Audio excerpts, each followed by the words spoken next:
Olá a todos e todas, sejam bem-vindos ao canal Vida Tranquila. Como é que vocês estão? Tranquilos? Bom, no vídeo de hoje, pessoal, a gente vai falar a respeito de consumo, mais precisamente o consumo que te consome. Falando meio animado sobre esse tema, mas não é um tema muito agradável e não é pra ser agradável mesmo. E eu gostaria que esse vídeo pudesse te ajudar de alguma forma, você que provavelmente já passou por algum problema em relação ao consumo, seja de endividamento, seja de compulsão. Eu digo de consumo, não o consumo de telas, mas também, né, o consumo de telas pode ser aplicado a isso, mas eu pretendo falar em um outro vídeo a respeito desse tema. Mas eu digo do consumo material, consumo de mercadorias consumo de mercadorias mesmo, que afeta a nossa vida financeira, né, nossa vida material. E eu tenho mais absoluta certeza que você aí que tá me assistindo passa por isso, ou pode acabar passando. E esse vídeo tem justamente o intuito de talvez te ajudar a sair dessa, a não chegar nisso. Eu vou tentar dar um panorama histórico a respeito do tema. E ao final do vídeo, fiquem até o final, por favor. Eu vou dar algumas dicas de como consumir melhor, né? Eu acho que o segredo nesse vídeo é nunca demonizar o consumo, né? Eu acho que a demonização do consumo é demonizar algo do cotidiano, algo inerente ao sistema em que vivemos, né? Que é, de fato, consumir. A gente aqui não vai falar a respeito do consumo cotidiano, do consumo básico, né? Daquele consumo, vamos dizer assim, entre aspas, supérfluo, né? Bom, e para começar o vídeo, eu gostaria de tentar aproximar esse tema de vocês, né? Da realidade brasileira. Infelizmente, eu não tô fazendo essa aproximação deliberadamente, já é algo que está aproximado. Então vou apresentar aqui alguns dados, basicamente de endividamento familiar, que é basicamente um substrato dessa cultura do consumo. E obviamente que dentro desses dados nem tudo é consumo supérfluo. Tem muito também de consumo básico. Infelizmente a gente vive numa realidade em que consumo básico, o endividamento é pro consumo básico, né? Consumo de alimentos, pagamento de aluguel. Então, obviamente, desconsiderem o peso que eu vou colocar nesses dados em cima dessas franjas dentro desses dados, né? Que eu vou apresentar. Mas é isso, vamos lá. Vamos lá, ó, dados de janeiro de 2025, o número de famílias endividadas é de 78,5%.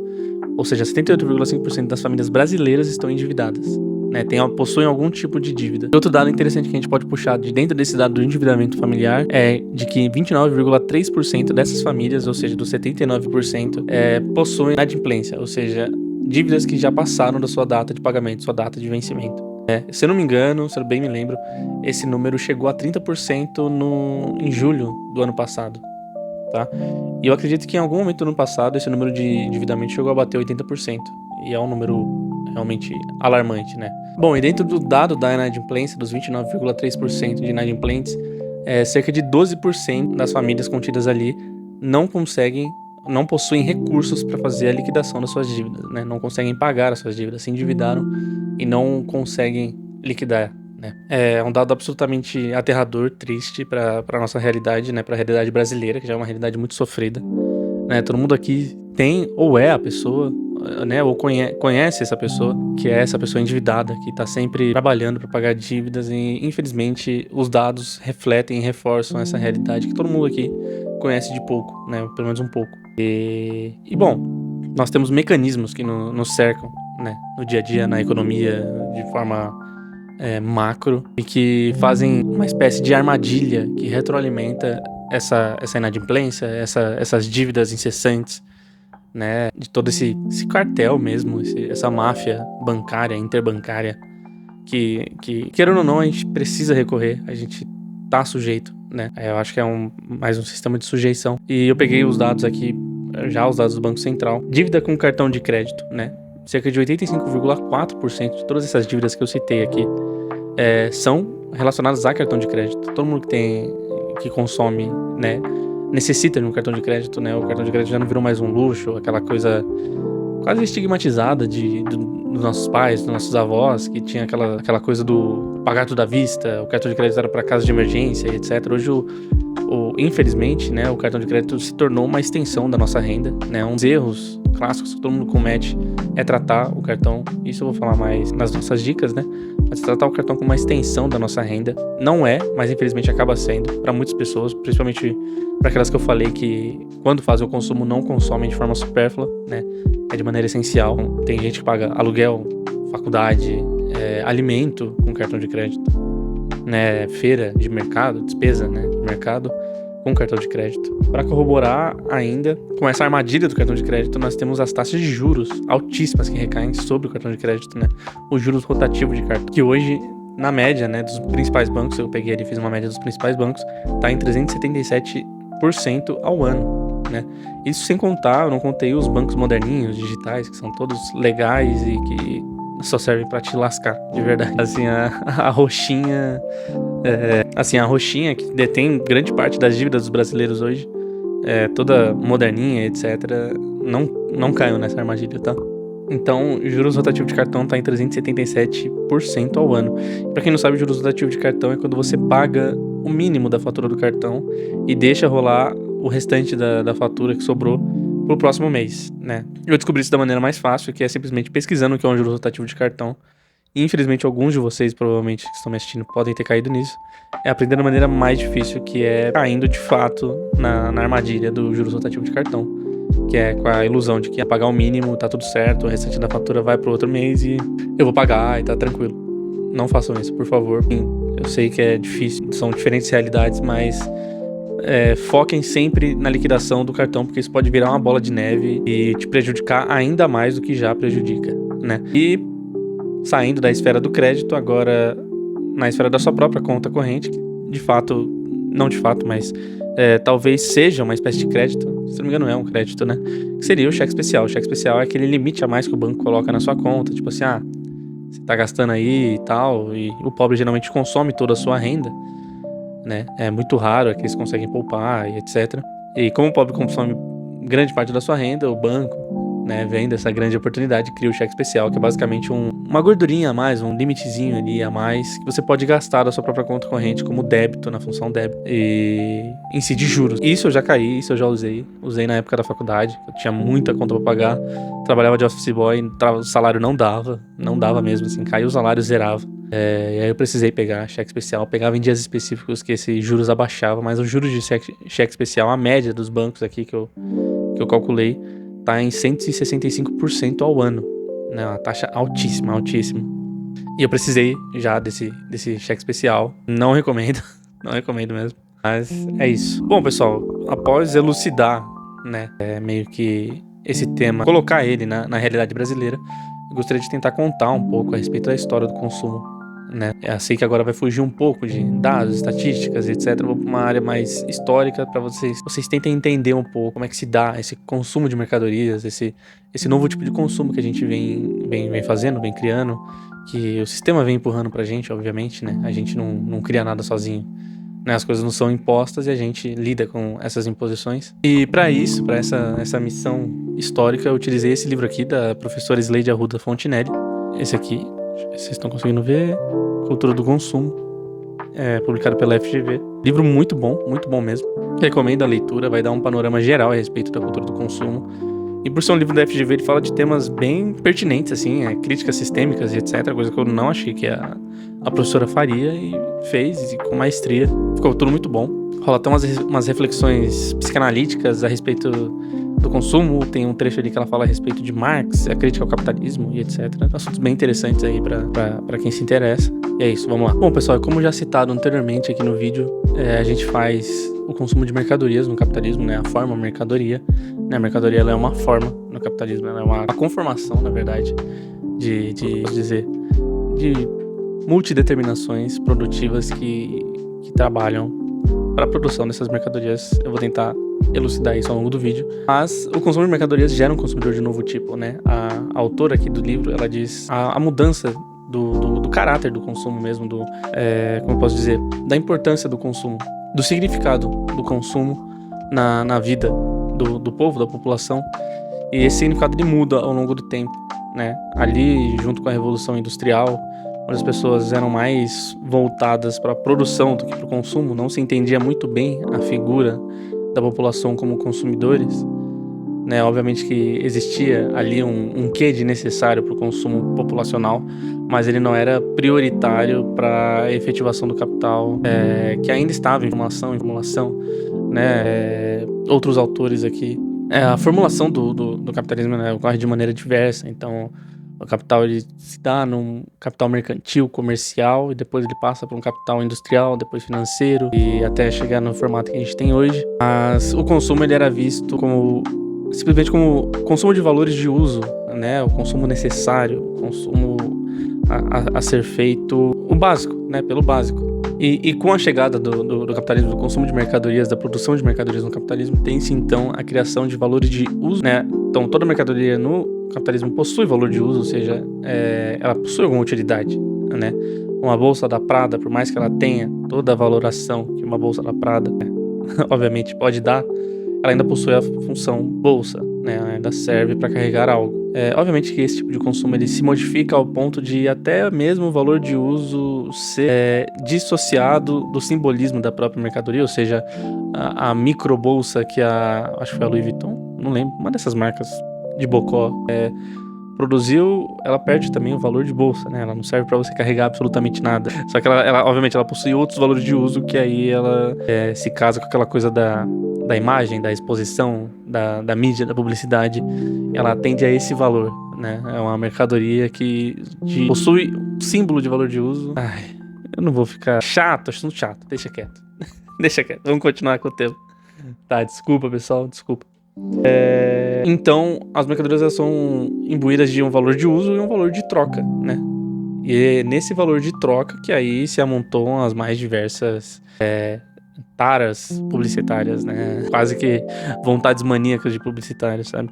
Mas em resumo é isso, o capitalismo ele produz um novo tipo de consumidor, né? A partir do momento que ele produz mercadorias, ele produz um novo tipo de consumidor, que é um consumidor que olha para o valor de troca da mercadoria e que é partícipe tanto do processo produtivo quanto do processo de consumo, né?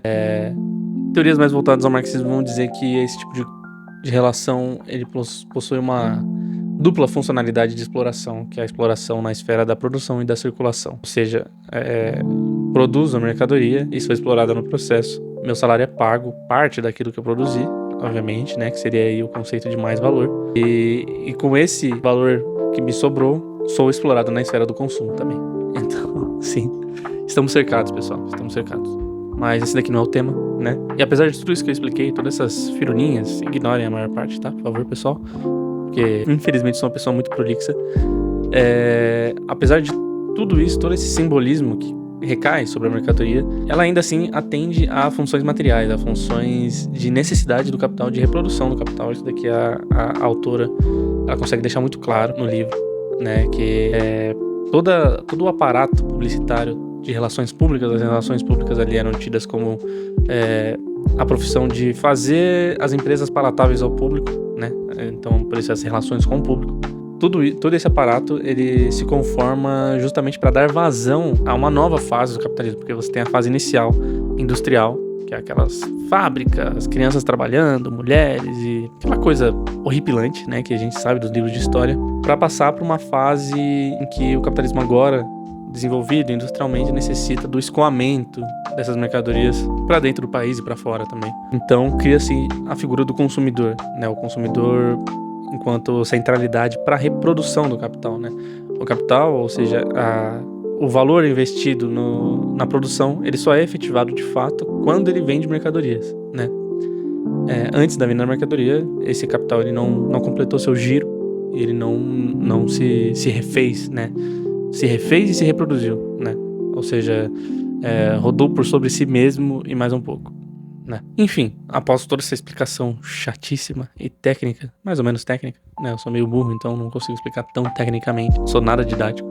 Após tudo isso, eu acho que é válido a gente dizer o que é a cultura do consumo, né? E a cultura do consumo ela vai recair sobre essa figura do consumidor que eu citei, o novo tipo de consumidor que foi criado com a criação a produção de mercadorias e a necessidade de escoamento dessas mercadorias. E, bom, aqui eu vou usar as palavras da própria autora, que eu vou pegar para ler. Bom, e aqui já no começo do livro, na página 14, ela faz uma explicação, na verdade, uma elucidação a respeito do que é a cultura do consumo. né? Eu vou ler aqui para vocês. De forma mais simples, poderíamos dizer que essa cultura do consumo que vamos analisar teve início quando a produção da fantasia em torno de uma mercadoria passou a ser mais importante do que a utilidade que essa mercadoria poderia ter. Ainda assim, é preciso insistir que todo produto, independentemente de ser mercadoria, é consumido simbolicamente. Mais precisamente, o que especifica a cultura do consumo é o exercício do controle sobre a determinação simbólica ou cultural desses produtos ou bens. Então, o que a autora tenta dizer aqui é que toda mercadoria, apesar dela ser uma mercadoria, né, possuir um valor de uso, valor de troca,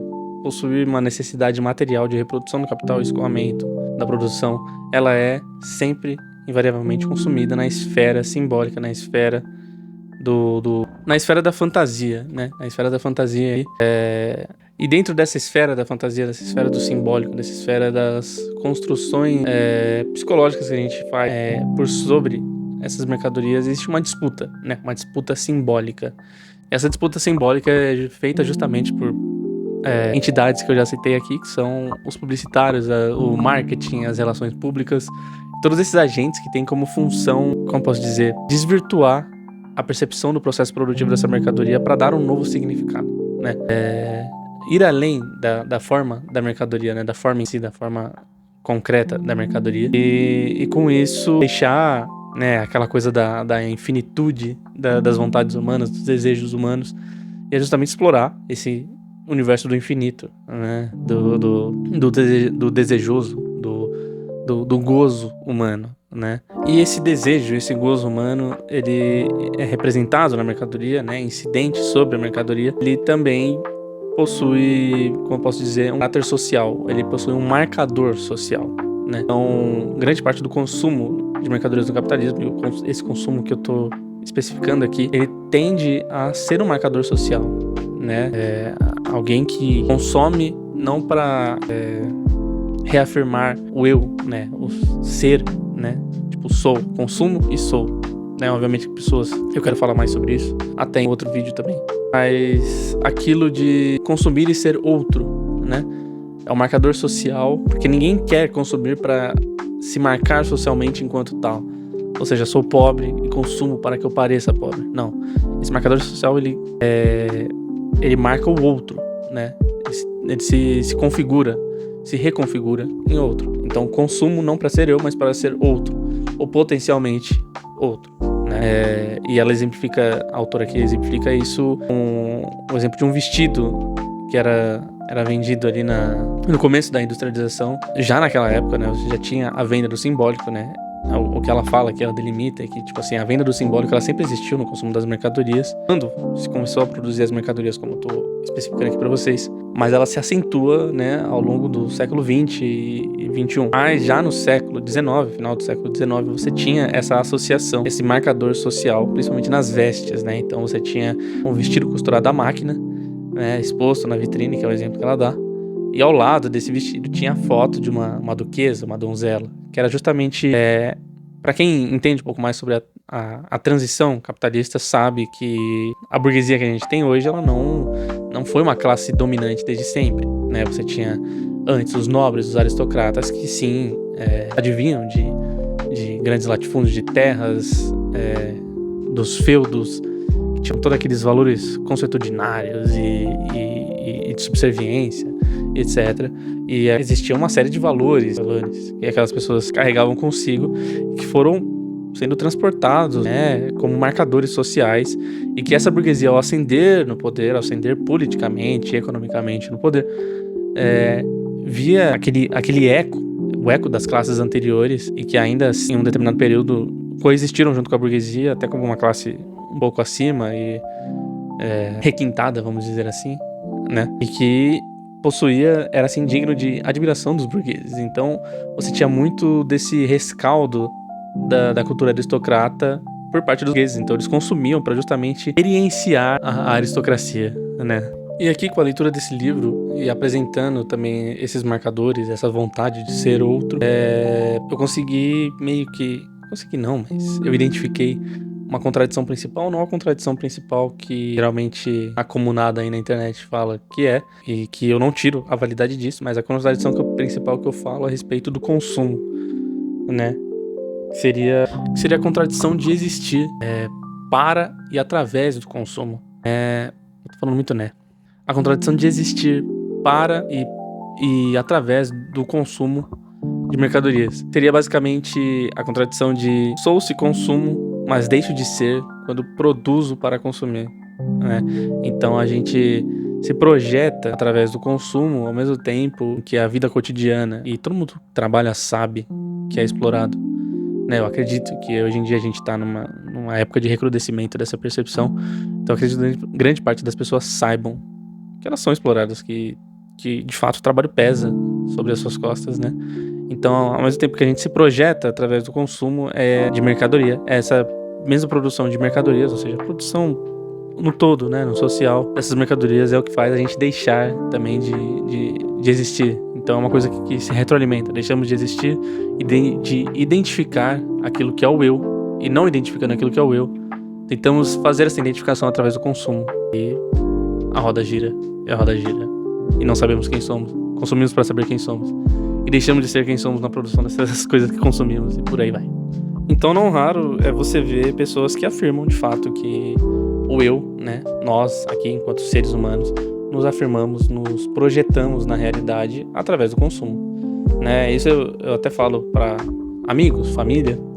O grande problema de você se identificar através das coisas que você consome. Então, sou descolado porque eu uso essas roupas, eu estou na moda porque eu tenho esse celular, esse iPhone 17 da cor laranja, né? São marcadores, né? Você pode ver que quantos NES eu tô falando, né?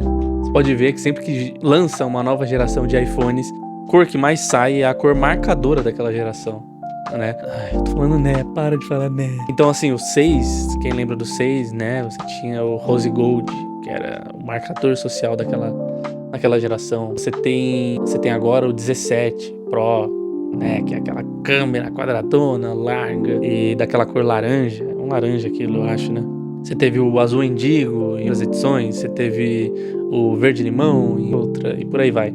Então são diversos marcadores, coisas que vão, né, projetando a gente na realidade, não através de nós mesmos, mas através daquilo que possuímos. E eu digo, né, que a dificuldade, o problema de se projetar através disso é que se existe uma anarquia na produção de mercadorias, ou seja, não existe uma dimensão, a gente não consegue dimensionar aquilo que será produzido, aquilo que deixará de ser produzido. É tudo muito caótico, né, na produção capitalista. E a partir do momento que a gente se projeta enquanto eu na produção anárquica do capitalismo, não sabemos quem somos. Porque a partir do momento que existe uma alteridade constante daquilo que se é produzido, e a partir do momento que se projeta nessa alteridade o eu não se define.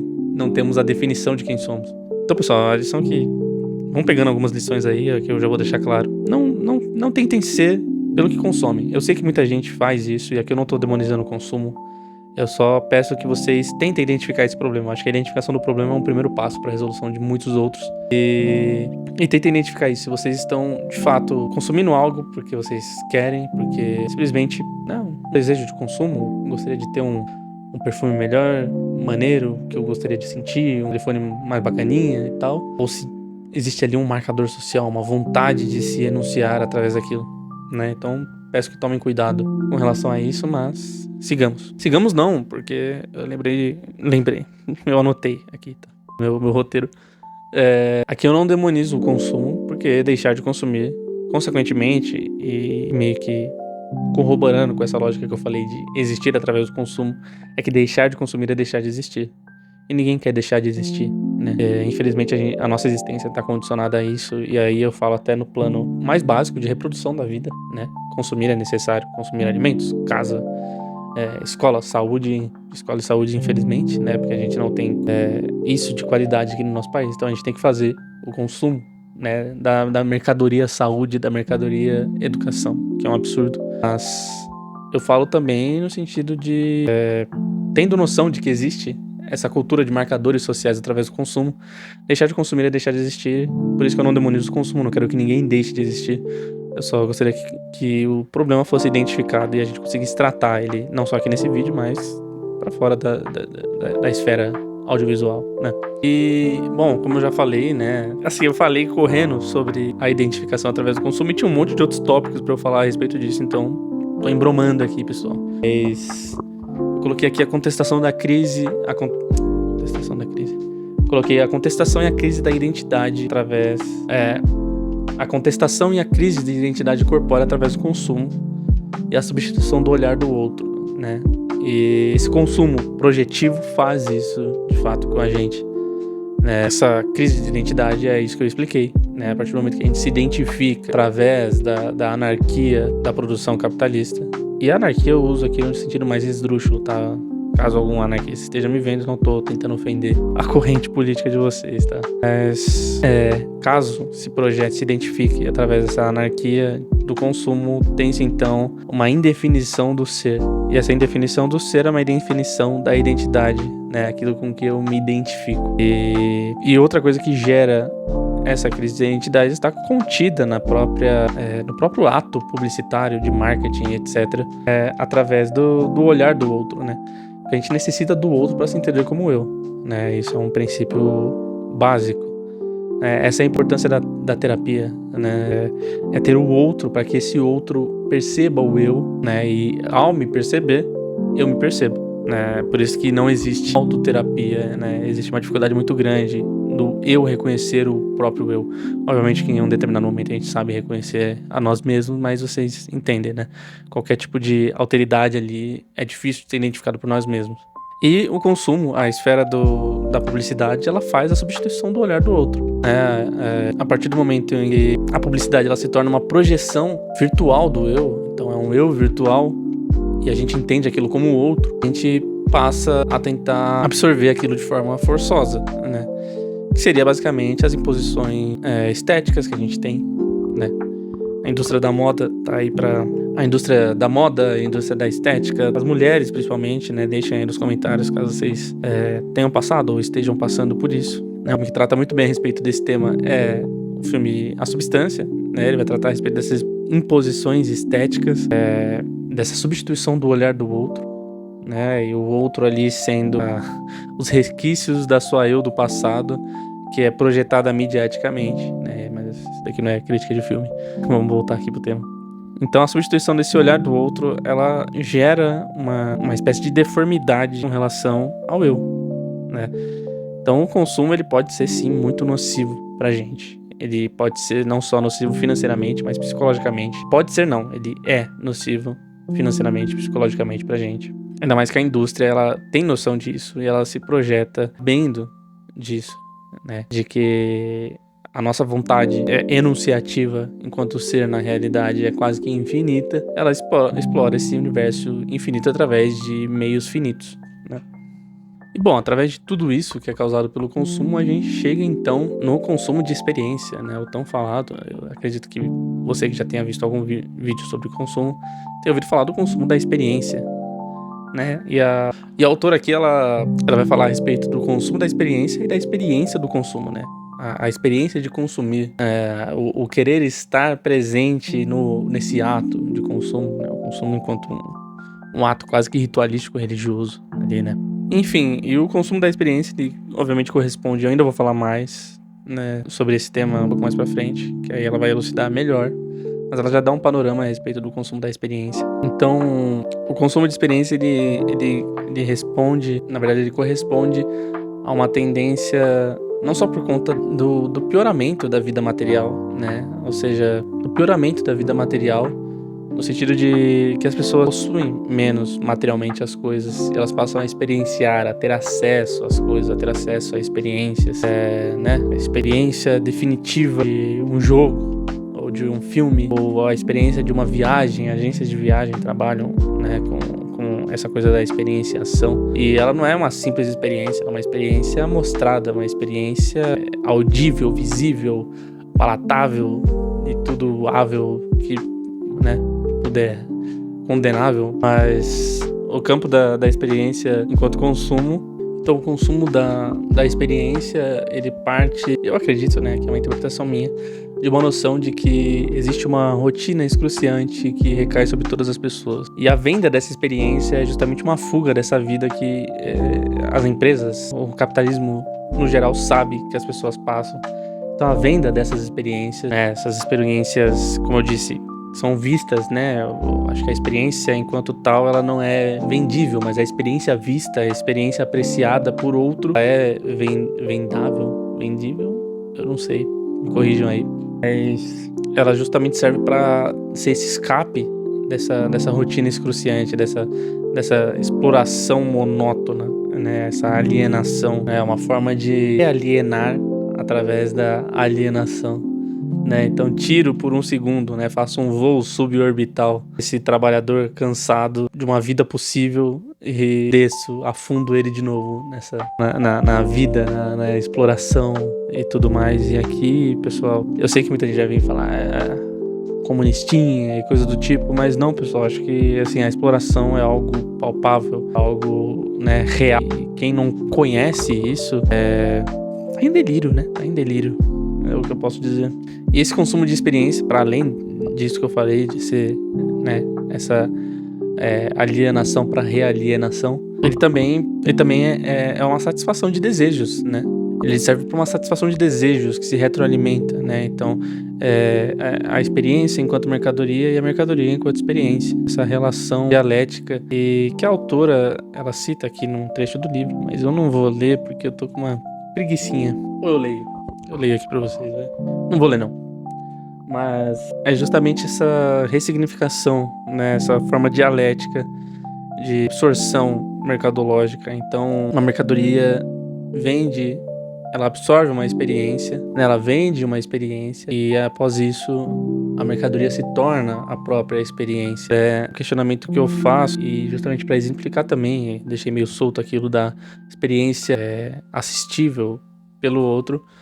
Peço que vocês pensem com sinceridade agora. De verdade, reflitam. Como eu disse, a identificação do problema é a chave para a resolução de diversos outros. Então identifiquem agora esse problema. Quantos de vocês aqui que têm condições de viajar e etc., quantos de vocês viajariam? Imagine que você está lá no aeroporto, prestes a viajar, ignorando os problemas, obviamente, comunicativos que isso geraria para você. Mas você está lá, prestes a viajar e o seu celular quebra. Quantos de vocês iriam viajar? Ou teriam a mesma vontade de viajar? Sem a possibilidade de divulgar aquilo, de projetar aquilo em redes e, de fato, projetar o eu ao outro, né? Esse outro estando nas redes. Então, deixa aí nos comentários quantos de vocês já falaram que vocês deixarem um monte de coisa no comentário. Então, aproveitando, eu peço para que vocês deixem um like, né? Sentem aí o dedo no like, compartilhem, hypem também, né? Eu sei que depois de dar um like tem como hypar. Eu não sei como é que funciona esse sistema de hype, não sei se consegue dar um hype no meu vídeo logo no começo. Mas se inscrevam, principalmente se inscrevam, tá? Eu preciso não, mas eu gostaria muito de poder monetizar esse canal com logo. Então se inscrevam, deixem um like, compartilhem, comentem, podem criticar, falar, olha, você é muito enrolado pra falar, e eu sei disso, tá?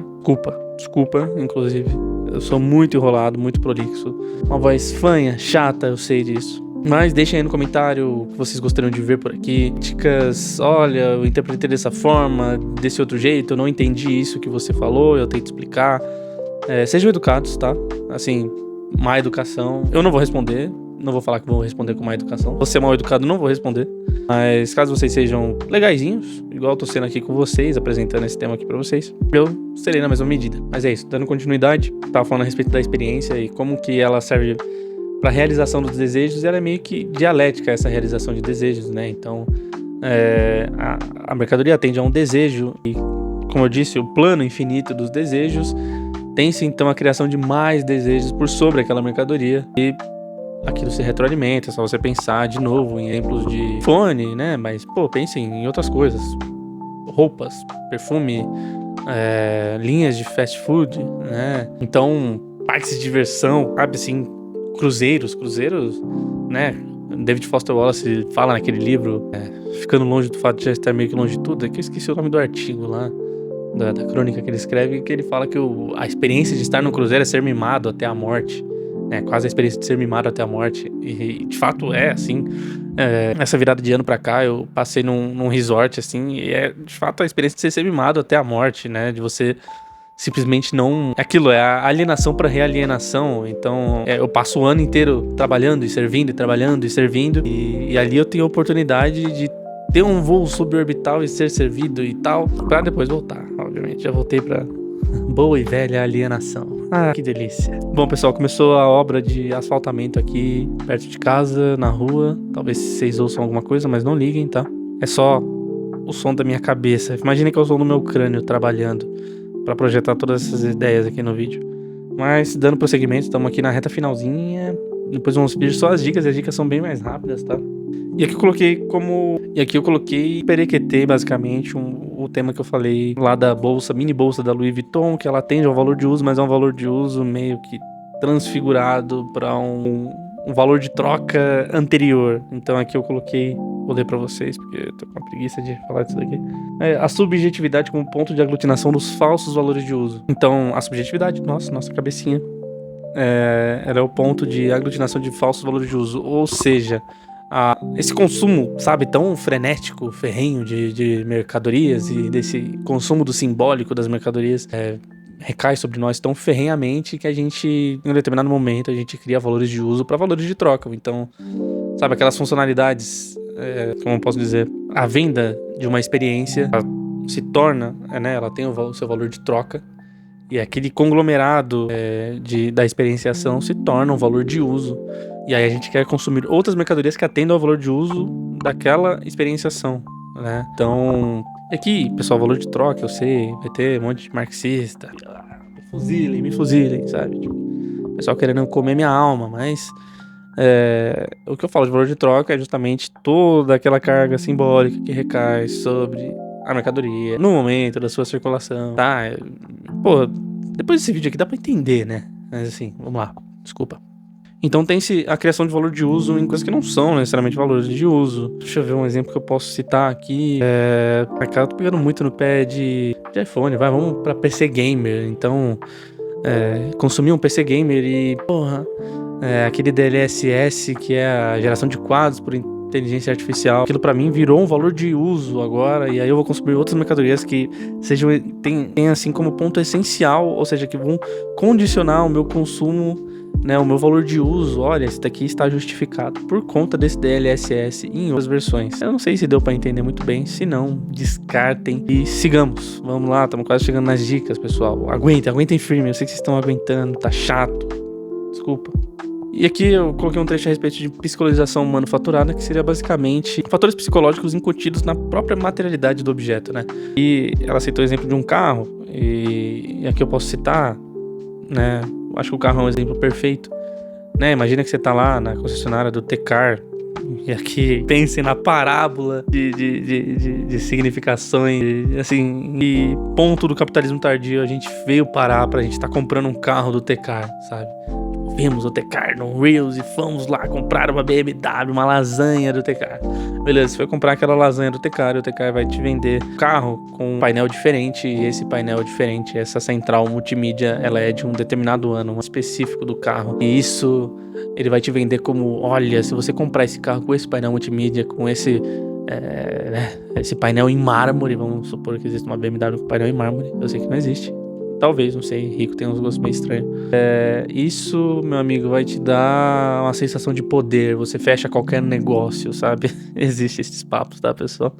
Infelizmente é isso. E é isso, é a psicologização manufaturada. Então, assim, a psicologização, a realização dos desejos, ela é imbricada na própria materialidade do produto, né? Ela não mais é aquele bolo de subjetivo, de carga semiótica, a mãozinha de Lego, aquele bolo de carga semiótica por sobre o produto, né? Ele está contido no próprio produto. Olha só, ele recai sobre o próprio produto, mas com justificativas materiais. E aqui a gente chega no nosso tão bendito século XXI, na figura do prosumidor. Prosumidor é o produtor-consumidor, né? Obviamente, ela tem uma explicação específica para isso, né? Todos nós somos prosumidores, já que a gente produz e consome tudo aquilo que a gente produz, né? Saibam, pessoal, os únicos que produzem na nossa sociedade são os que trabalham. E a gente é grande partícipe do consumo, tá? Obviamente não somos os únicos, né? Mas a gente é grande partícipe do consumo, então somos prosumidores desde o início.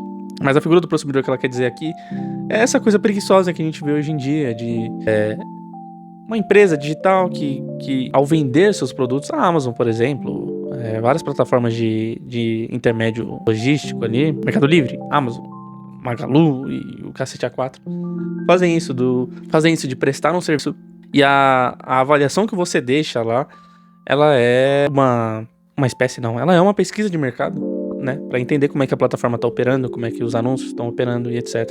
E é um trabalho que a gente faz sem ser remunerado, né?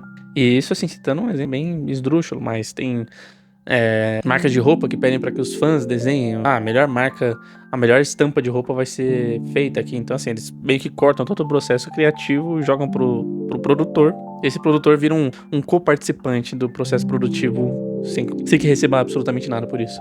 Né, o consumidor como co-criador, as redes sociais, eu acho que o próprio YouTube, né, é um exemplo cabal de rede social que aglutina co-criadores aqui, né, que a plataforma em si, ela não alimenta nada, quem alimenta somos nós e a gente recebe, obviamente, uma remuneração por isso. Mas a gente faz muito trabalho, deveria ser padrões normais, vamos dizer assim, né, numa empresa física comum, né, que seriam feitos por outras pessoas, por centrais de publicidade e coisas do tipo, departamento de publicidade, você entendeu? Eu acho que deu pra entender. Que vídeo longo, nossa, eu vou ter que cortar muita coisa. Essas minhas carinhas aqui eu vou cortar. E, bom, e aqui o questionamento final que eu deixo é: existe uma crítica a se fazer a respeito disso? Existe. Mas existe uma coisa muito complicada que acontece na cultura do consumo, que é basicamente crítica cínica, né? Que a gente chama. Que é aquela crítica que sabe a respeito dos seus limites, que sabe a respeito daquilo que critica, e não sabe a respeito daquilo que critica. Obviamente, se você tá criticando, você sabe a respeito. Mas no sentido de que é uma crítica inócua, né? A crítica que eu tô fazendo aqui ao consumo, ela pode te ajudar. É esse o meu objetivo. Eu quero que ajude você que tá aí do outro lado da telinha conversando comigo, me ouvindo. Mas eu posso criticar aqui a plataforma do YouTube e ela vai aglutinar essa minha crítica como uma mercadoria do próprio YouTube, né? É isso que eu quero dizer como crítica cínica. Isso ocorre de diversas maneiras no capitalismo, né? Assim, filmes hollywoodianos que criticam o capitalismo, né? Uma batalha após a outra, por exemplo, faz uma crítica ao capitalismo e uma exaltação a movimentos revolucionários. Eu gosto muito desse filme, mas eu sei que ele tem uma crítica absolutamente cínica, absolutamente inócua, né? Diversos outros filmes que a gente vem surgindo cada vez mais, cara, assim, reparem nos filmes, eles tratam cada vez mais de problemas sérios e que a própria indústria, não necessariamente a indústria cinematográfica, mas ela obviamente retroalimenta essa equação de alguma forma, cria e ela critica essa própria indústria, mas ela sabe que é uma crítica inócua, né? Ela é cínica justamente por causa disso, porque ela conhece aquilo que se critica previamente, não no sentido de conhecer para criticar, mas de conhecer os desdobramentos daquilo que se critica, né? E é isso, esse vídeo não serviu de nada, né? Eu não vou conseguir acabar com a cultura do consumo, nem era esse meu objetivo. Eu quero te ajudar. E como eu quero te ajudar, aqui vão 6 dicas. Selo dicas! É que eu quero explicar mais ou menos como escapar desse consumismo, né? Não deixar de consumir. Não deixar de consumir, como eu falei aqui desde o começo do vídeo. Meu objetivo não é fazer com que vocês não consumam, mas é fazer com que vocês consumam melhor, né? De forma talvez, não sei se mais consciente, mas consumam melhor pra vocês, né? Pra que evitem todas essas distorções psicológicas que eu descrevi aqui e que seja saudável pro bolso de vocês, né? Acho que sobretudo saudável pro bolso de vocês, porque a saúde financeira, ela ajuda a gente a manter a saúde da jaca, né? Da cabeça. E uma coisa que eu falo, casando aqui com o que eu falei agora há pouco a respeito da crítica cínica, é do consumo responsável, né? É possível fazer consumo responsável? Sim e não, né? Eu acho que é possível fazer um consumo responsável entendendo as limitações desse consumo responsável, né? Desse consumo enquanto protesto, né? Ou tipo, deixar de consumir, boicote, né? Eu acredito que isso é um ótimo limpador moral, né? Pra você. Então, assim, estou com peso na consciência de consumir de uma empresa que financia o genocídio em Gaza. Sim, Starbucks, depois de que eu soube, eu não consumo mais Starbucks, tá ligado? Mas isso eu sei que é pra tirar um peso da minha consciência. Mas eu sei que isso em nada afeta o lucro do Starbucks, ou afeta o sabor do café deles, que já era uma bosta, tá ligado? Então, assim, inócuo, né? Mas serve como limpada de consciência, e o consumo responsável é a mesma coisa. Consumir canudo de alumínio, quero evitar ter um canudo no ânus de uma tartaruga, tá ótimo, né? Faça esse consumo, tô tossindo muito. Faça esse consumo mais responsável, mais consciente, mais consciente, e justamente com a consciência de que esse consumo é limitado. Assim, como pode dizer, é fraco. É um protesto fraco que não tem efeito nenhum, mas que tem um efeito pra si, né? Então, façam ou não façam. Não se sintam culpados também, porque às vezes a única opção que a gente tem às vezes é de comprar livro na Amazon. Eu sei que isso acaba destruindo livrarias, tá ligado? Não comprei todos esses livros aqui em livrarias, cara. Não teria metade desses livros se eu tivesse comprado tudo com as editoras, com as livrarias direto, porque um livro que você paga 40 na Amazon, você paga 70 numa livraria. Eu sei que é polêmico, é duro ouvir isso, ainda mais se alguém aqui que tá me ouvindo tem uma editora, eu sinto muito. Mas é difícil também pro consumidor, cara, pagar esses preços de capa, assim, sabe? Então, assim, não se sinta culpado, etc. E vamos pras dicas. Bom, você deve estar se perguntando como é que eu vim parar aqui, né? O som do disco arranhado, né? A cena congela e aí, como é que eu vim parar aqui? Bom, pessoal, o motivo de estar com uma camiseta diferente, relógio, barba com maior, cabelo diferente, é simplesmente porque eu tava editando o vídeo que você tá vendo agora e esqueci de gravar as dicas, né? Fiquei falando das dicas e esqueci, né? Foi um farsante todo completo nesse vídeo. E, bom, voltei pelo menos. Voltei agora pra poder conversar com vocês sobre isso. Então, vamos lá, vamos começar aí, né, pessoal? Só pra que vocês saibam, né, já de antemão, eu elaborei aqui 8 dicas pra ajudar vocês a consumir, não vou dizer mais, mas melhor, né? Eu acho que consumir melhor é sempre a solução. Eu disse no vídeo, isso daí pelo menos eu lembro, no vídeo que a solução seria não parar de consumir, mas consumir melhor, consumir de forma consciente, né?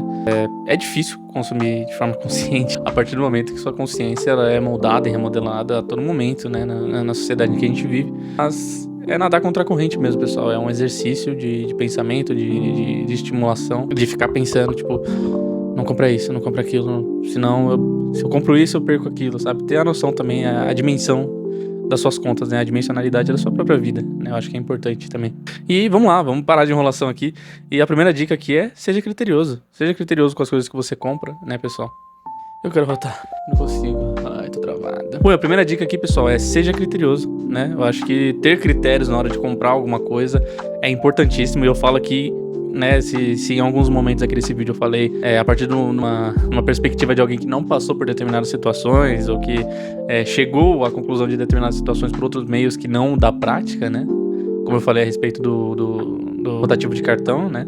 Que eu aprendi pela vida mais fácil de ter simplesmente pesquisado o que era e não caído sobre isso. Com relação à falta de critério para compra, bom, aqui ó, culpado, eu passei por isso, né? Tive muitos problemas com consumo, ainda tenho de vez em quando, algumas coisas tipo, pô, eu queria comprar isso, pô, eu queria comprar aquilo, sabe? Tipo, sem ter condição nenhuma, assim, sabe? Enrolado com cartão de crédito até não aguentar mais. Tô resolvendo isso agora, tá? Só pra deixar claro. Mas passei isso com perfume, né? Assim, pra quem não sabe, e provavelmente vocês não sabem, porque eu nunca falei isso, né? Tive problemas com o consumo de perfume. E cheguei a ter uma coleção de 50 perfumes. E assim, eu não trabalho com isso, né? Eu não sabe, não é minha fonte de renda, não é um investimento, sabe? Era simples, puro e simples gasto e vício. E vai, compra sem critério, vi, gostei e literalmente vi, assim, não senti nada, não saí pra testar, só compra. Então, assim, seja criterioso, né? Falando como alguém que, né, como eu já disse, não foi, eu peço pra que vocês aqui, eu coloquei algumas opções opções não, né? Mas um caminho pra você fazer, né? É pesquisar, é testar, comparar e balizar suas expectativas, né? Eu acho que você fazendo esses passos anteriores, você baliza a sua expectativa, né? Você consegue meio que remodelar ela, finalmente. Então, por exemplo, no caso de perfume, pesquisa bem o que você quer, vá testar, vá até a loja, né? E isso pra qualquer outras coisas, né? Roupa, um eletrodoméstico, um celular, qualquer coisa assim. Pesquise bastante, teste, né? Faça testes. Obviamente não vai fazer um teste de resistência na loja com o celular, porque não vai dar certo. Mas você entendeu, né? Vê se aquilo se adequa também à sua vida. Seja sincero, seja honesto do quanto você precisa daquilo, né? Sim, pô, se você não é um cineasta, uma pessoa assim que, né, necessita de uma câmera de não sei quantos milhões de pixels, pra que você vai comprar um iPhone 17 Pro, sabe? Realmente atende às suas necessidades? Obviamente vai atender às suas necessidades, mas outros celulares, por exemplo, poderiam atender às suas necessidades, você não tem que gastar 10 mil reais, sabe? É muito dinheiro, pessoal. E eu sei, né, explicando todo esse caminho que eu falei aqui ao longo do vídeo, é difícil realmente não atrelar o consumo a algo além do material, né? A uma vida, né? Vidas são vendidas, né? Há uma possibilidade de vida, né? Um novo caminho através do consumo. Não tô dizendo que há um novo caminho, mas é vendido um novo caminho através do consumo. E de antemão falo pra vocês que esse caminho é uma rua sem saída, né? Assim, é um looping eterno, é um labirinto, sabe? Não caiam nessa, né? E uma coisa que tem a ver com essa primeira dica, né, já indo pra segunda, é não se precipite, né? Nunca, assim, beleza, você pesquisou, você testou, você comparou, você falou, eu quero esse produto, eu vou comprar esse produto aqui. Não tem problema você querer, tá, pessoal? Não vamos também só nos ater ao campo da necessidade e aquela coisa meio primitivista, né, e tal. Não, você chegou à conclusão de que você quer sei lá, um perfume da Dior, sabe? Que é uma nota, assim. Aí você fala, não, você quer um Chanel, por exemplo, que é mais caro ainda, consegue ser mais caro. Pô, eu quero um Chanel, testei, pesquisei e tal, comparei com contratipos que eu tenho aqui em casa e vou comprar. Não se precipite, não compre à vista, nunca pague nada à vista, pessoal, nunca pague nada à vista. Sempre aguarde por promoções, melhores ofertas, dependendo do tipo de produto, aguarde até uma Black Friday ou promoções de Dia do Consumidor, Dia da Árvore, que o pessoal está sempre fazendo promoção. Aproveite promoções de primeira compra, por exemplo, né? Não tenha preguiça de fazer um novo cadastro para conseguir uma promoção de primeira compra, pegar o CPF do teu pai, qualquer coisa do tipo. E com isso eu não quero dizer que pra você entrar numa lógica então se tá na promoção eu compro. Não, tô querendo dizer aqui, ó, tem um caminho, existe um caminho a ser seguido aqui, tá, pessoal?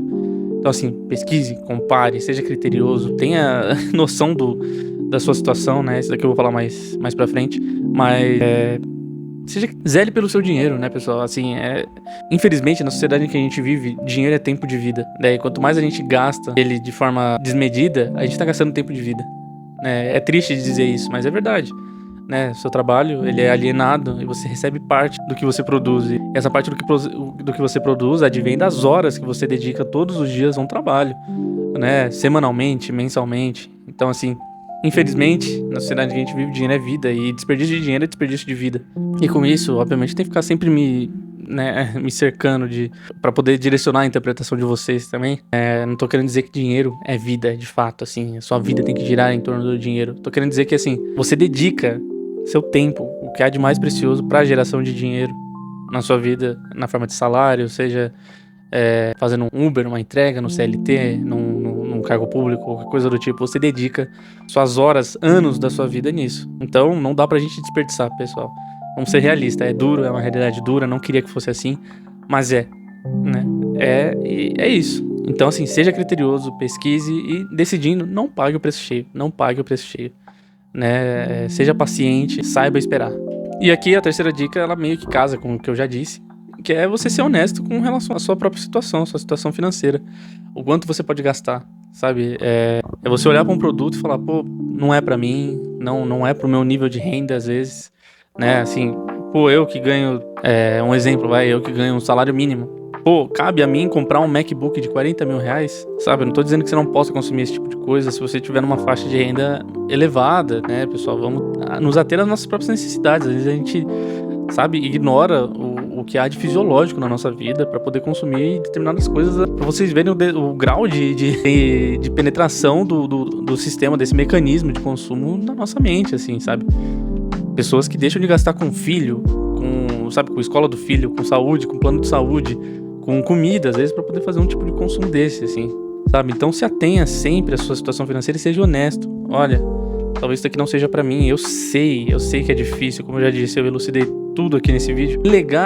Né, tipo, renegar um consumo, renegar determinado tipo de consumo é renegar uma posição de classe, é renegar uma existência possível. Como eu disse, o consumo te vende caminhos, novos caminhos de vida, né? Como eu disse, são caminhos labirínticos, ruas sem saída, mas são vendidos como caminhos de vida. E renegar esse tipo de consumo é renegar caminhos de vida. Eu sei que é difícil, é muito difícil.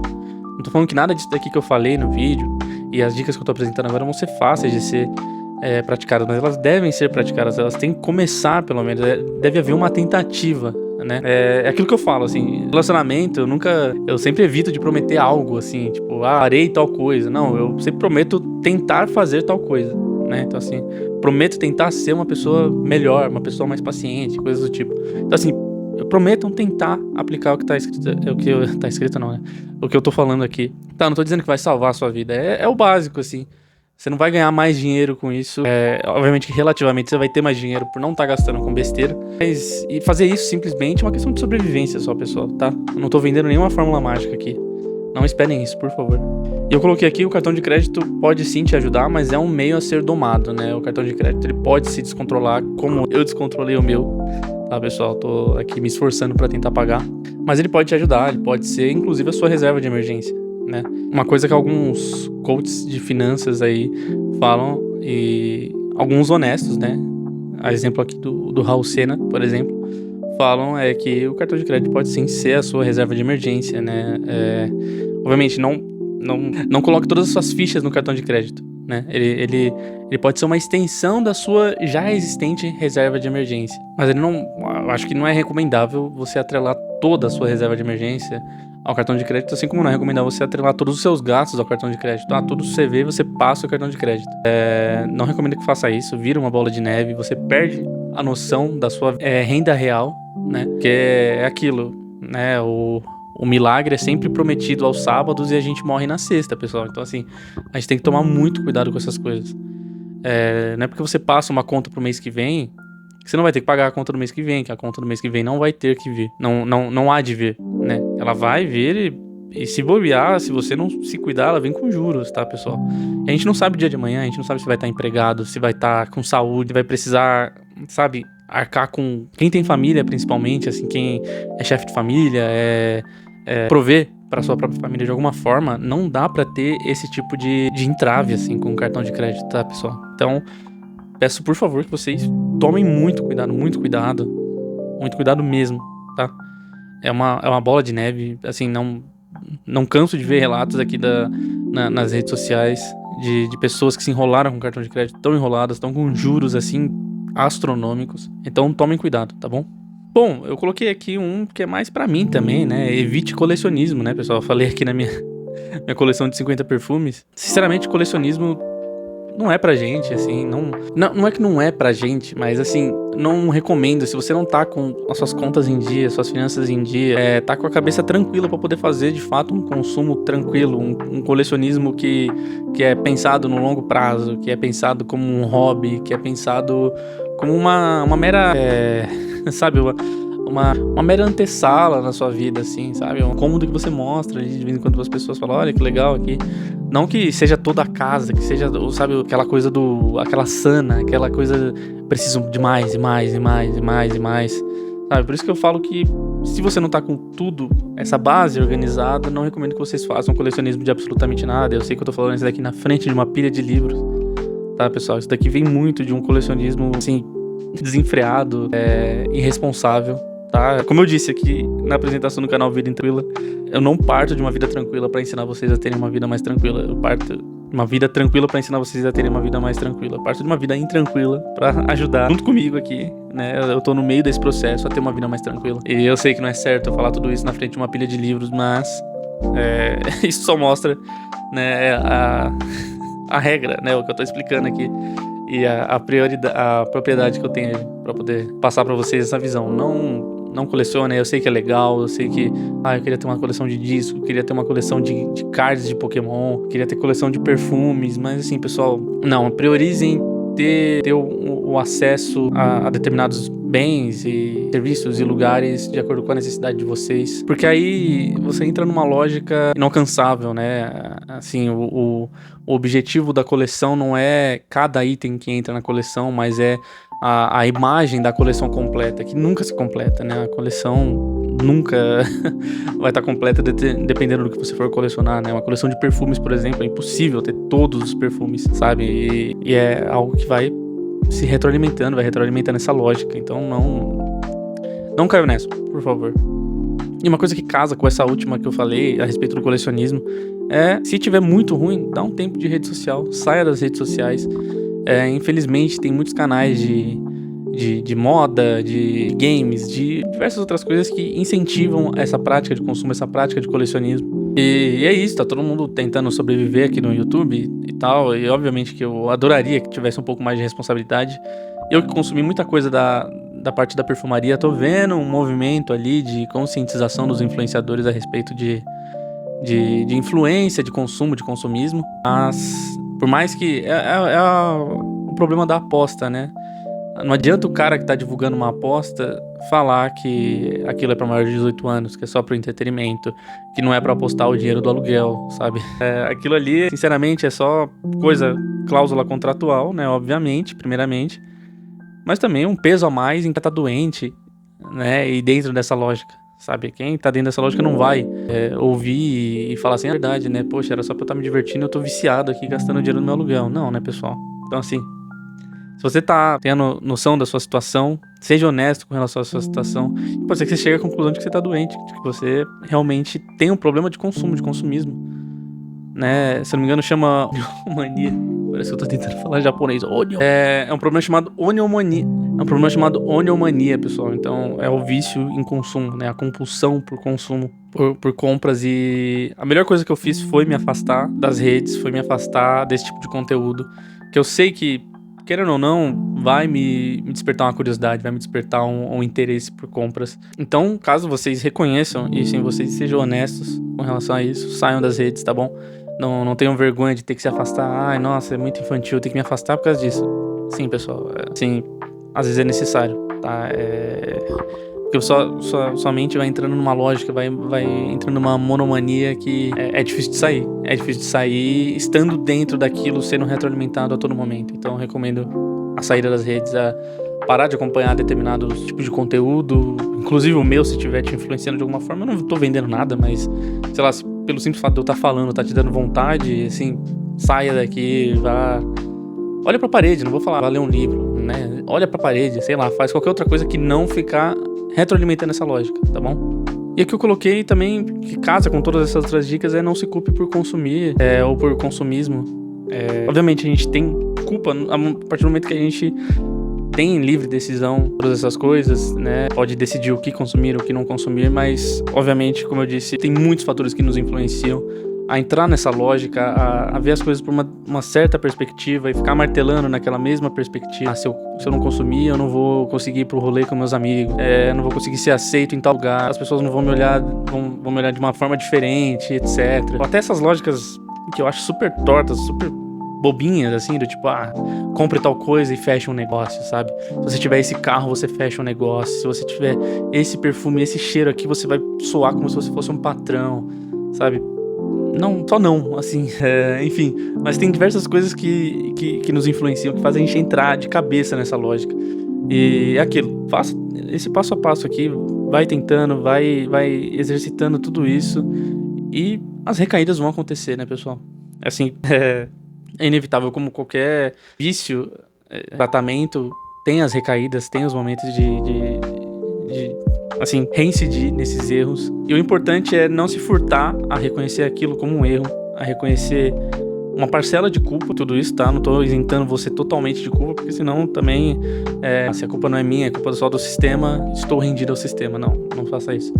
A gente tem sim uma parcela de culpa, né? Então, como eu disse, tem que ser honesto. Então, assuma o que é seu, né? Saiba que aquilo é seu, saiba onde tá o erro e trabalhe em cima disso. E procure ajuda profissional, né, pessoal? Acho que faltou falar aqui o mais óbvio de tudo. Caso você identifique, de fato, um problema, uma doença, algo, né, a oniomania que eu falei, a ludopatia, que é com relação às apostas, por exemplo, aqui já deixo mais uma dica, porque, querendo ou não, é um consumo, né? Existe uma plataforma lucrando com aquilo, existe uma mercadoria sendo vendida, né? A ludopatia, a oniomania, tudo isso são complexos que tem que ser resolvidos profissionalmente, tá, pessoal? Esse vídeo aqui ele não tem nenhuma intenção, eu acho que até errei em não ter falado isso antes, assim, obviamente tô falando, tá aqui, estou falando. Procurem ajuda profissional, tá? Procurem sempre ajuda profissional, eu tô falando isso sem ter procurado ajuda profissional. Técnico não joga, né? Não, brincadeira, pessoal. Procurem ajuda profissional, vão atrás de psicólogos que tem gente até que é especializada com relação a isso. Eu sei que a ludopatia tem um tratamento gratuito, oferecido pelo governo. Então, são 9 dicas, então, né? A dica master é procure ajuda profissional. E a última aqui, eu sei que vocês já devem ter se perdido, porque eu só fui falando. Caso é que trave seu dinheiro em investimentos, em títulos de renda fixa, né? Eu sei que é tosco falar esse tipo de coisa. Eu sei que vai ter alguém que vai comentar, mas eu não posso travar, eu preciso... Eu coloquei aqui uma observação, né? Caso você receba um salário mínimo, você tem família, você tem contas pra pagar, esquece esse negócio de investimento, tá, pessoal? maior investimento que você pode fazer é na sua vida, na vida da sua esposa, dos seus filhos, né? Infelizmente, né, como eu disse, o sistema impele a gente a esse tipo de coisa. Então a prioridade é a reprodução da sua vida, né, da sua vida material. E eu sei que vai ter gente que vai vir e falar: não, corte o seu lazer, corte tudo e invista o seu café, o seu almoço, o seu jantar. Não, pessoal, foca em viver, em dar o mínimo pra você e pra sua família, tá? Mas caso você, aplicou tudo isso daqui que eu falei, né? E aqui não é nenhuma verdade, não é nenhum absurdo, tá, pessoal? Isso daqui é o mínimo, é o básico. Mas eu sei que quando alguém tá nessa lógica de consumismo, ouvir o básico ajuda. Pra mim ajudou a ouvir o básico. E eu espero que ajude alguma outra pessoa a ouvir o básico também. Mas caso aplicando tudo isso, você fala: sobrou um pouco aqui do meu dinheiro, da minha renda, eu posso investir. Invista, vai no seguro, na renda, vai no que é mais seguro, né? Vai no tesouro, na renda fixa, nas caixinhas do Nubank, né? Uma coisa que eu recomendo, que eu faço, caso vocês tenham, né, essa disponibilidade, movimenta R$900 ali na sua conta do Nubank, e aquilo te disponibiliza uma caixinha turbo, se eu não me engano. E aí rende um tanto a mais ali do CDI, é um valor bom. Então, assim, vão no seguro, tá? Não vamos jogar o tigrinho de rico, que é bolsa de valores, tá, pessoal? Não vamos se arriscar nisso.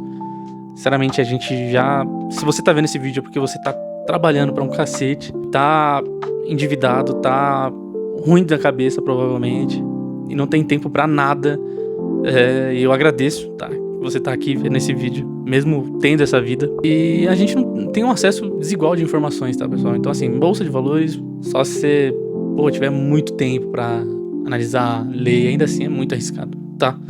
Então, trave o seu dinheiro, assim, se você tá com isso de eu quero gastar, imagine que o investimento, o título ali que você tá comprando, o CDBzinho, né, o tesouro ali, o tesourinho, é uma mercadoria, assim, é um produto que você quer colecionar aqui, tá ligado? Assim, use a pulsão do vício pra uma coisa boa, que é investir. Então, tô com R$400 na conta, já paguei tudo, me sobrou R$400, né? Guarda ali, né, sei lá, uns 100, 150 pro seu lazer, pra ir no cinema e comer um negocinho diferente, né, no mês e tal. E o restante, trave no investimento, joga lá, coloca, tesouro pra 28, pra 27, pra 2027, 2028. Trava lá, deixa lá travado, obviamente. Ou se não quer se comprometer tanto, né, todo mundo precisa eu tô basicamente contradizendo o que eu falei.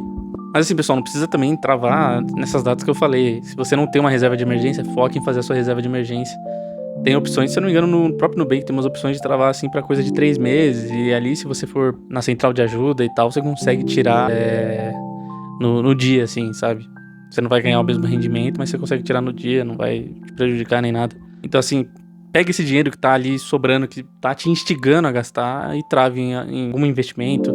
Passe pra uma pessoa de confiança, uma pessoa que você confia, guardar pra você. Fala assim: põe aí na caixinha do seu Nubank e tal, só pra não correr o risco de eu mexer. E assim, você me devolve em tal data. E se eu te insistir, te encher o saco antes disso, não me devolve e tal. Mas enfim, é isso, pessoal.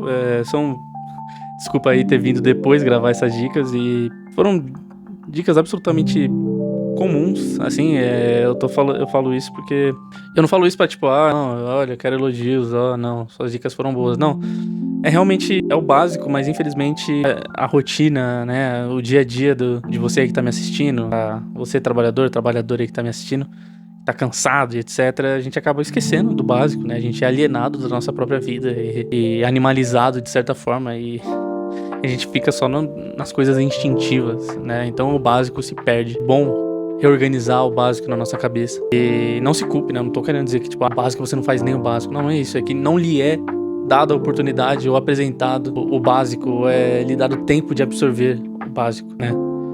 Mas é isso, pessoal.